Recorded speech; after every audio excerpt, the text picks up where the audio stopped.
In the summer of 2016, sea life began washing up across Vietnam's four central coasts, Hà Tĩnh, Quảng Bình, Quảng Trị, và Thừa Thiên Huế, due to a toxic spill from a Taiwanese steel plant named Formosa. The results include food poisoning, massive ecological disruption, and even deaths of divers investigating the spill. But it was not until 3 weeks later, after the spill has been widely circulated in both the mainstream and social media, that the authority stepped in. The state's sluggishness, coupled with Formosa's representative provocative statement, sparked widespread social unrest among citizens demanding Formosa to be brought into justice, as well as deepen their distrust towards the government. With that said, our group will attempt to identify disinformation within mainstream news articles detailing the Vietnamese government handling of the mass fish death of 2016, in particularly the act of lying to the public about the safety of the ocean and seafood. In an interview with Giao thông newspaper, Vice President of People's Committee of Hà Tĩnh, Đặng Ngọc Sơn, claimed that people can safely eat fish and swim at Vũng Áng Beach. He claimed that sea creatures such as squid, shrimp, carps, and other fishes raised in aquafarm in Vũng Áng were safe to eat. The authors also emphasized Sun's statement that people can rest assured and swim at these beaches. Radio Free Asia reported that on the 20th September 2016, the Ministry of Resources, Health and Agriculture announced that people can consume sea creatures living in a sunlight zone of 4 of affected provinces.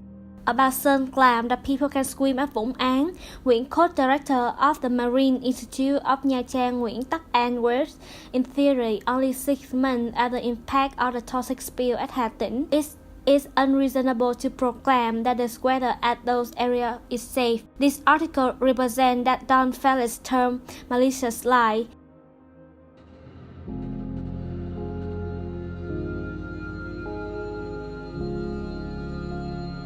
For the tourism industry, in contrast with Sun's statement claiming that Vũng Áng seawater was safe, the neighboring province of Quảng Bình saw a sharp 30% decline in the number of tourists on the 30th of April and the 1st of May.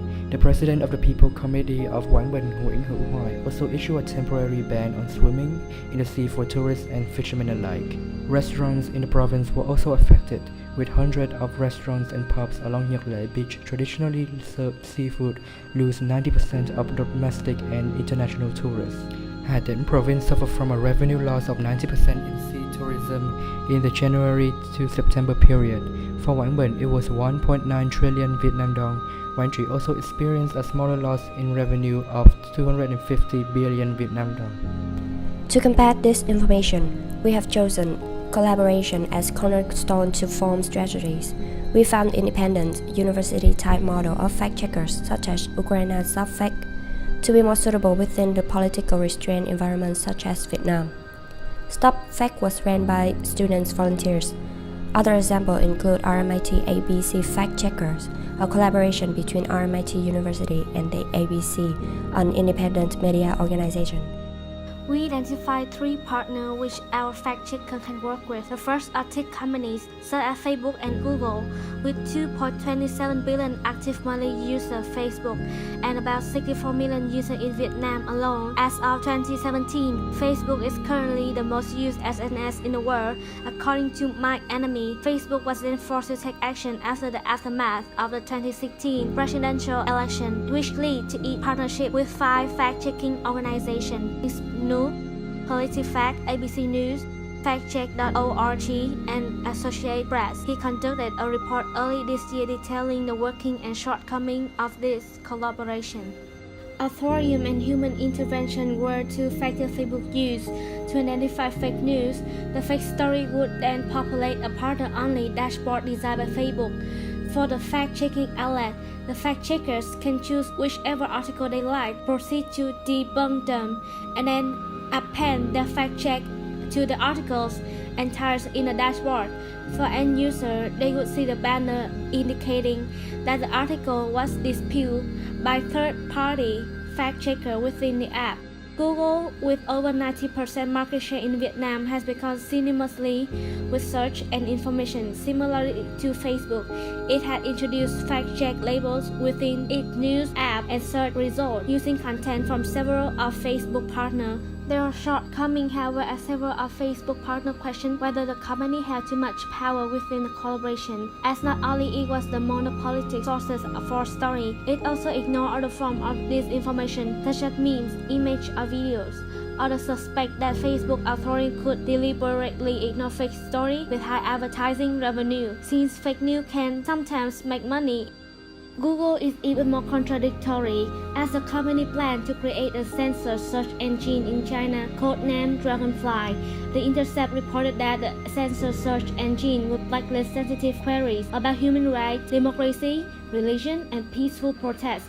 Given China one state policy and its Great Firewall can remove all fact-checking content that are deemed against the state from the result page. With that said, who's to say that Google wouldn't wipe out all trace of fact-checkers work in Vietnam if requested? The second collaborator we identified are academic experts and institutions. Experts' voice can lend authority and force to the fact-checker's verdict. An example of an expert is well noted in the BBC article above. Finding a reliable expert isn't easy, especially in Vietnam, where there are a lot of tiến sĩ giấy, those professors, scientists who got their titles through money rather than merit. Collaborating and carrying out recurring workshops, information sections, or even recruitment events at other universities or schools to educate students on the danger of disinformation is plausible. Educational contents can be prepared in the form of a conspiracy video, as in the case of journalist Thomas Huchan's mini documentary. The best strategy to combat fake news, in our opinion, is a mix of all the above, which means fact-checkers would work with tech companies, academic experts, and institutions to tackle disinformation. In this case, fact-checkers would use SNS to promote their educational workshops to school and the public, gaining them exposure, as well as getting volunteers for their causes. Letting experts voice within their work, which would then be visible to thousands on SNS and search engine, would also gain them exposure and credibility. All in all, as mentioned before, synergy is the key to combat fake news.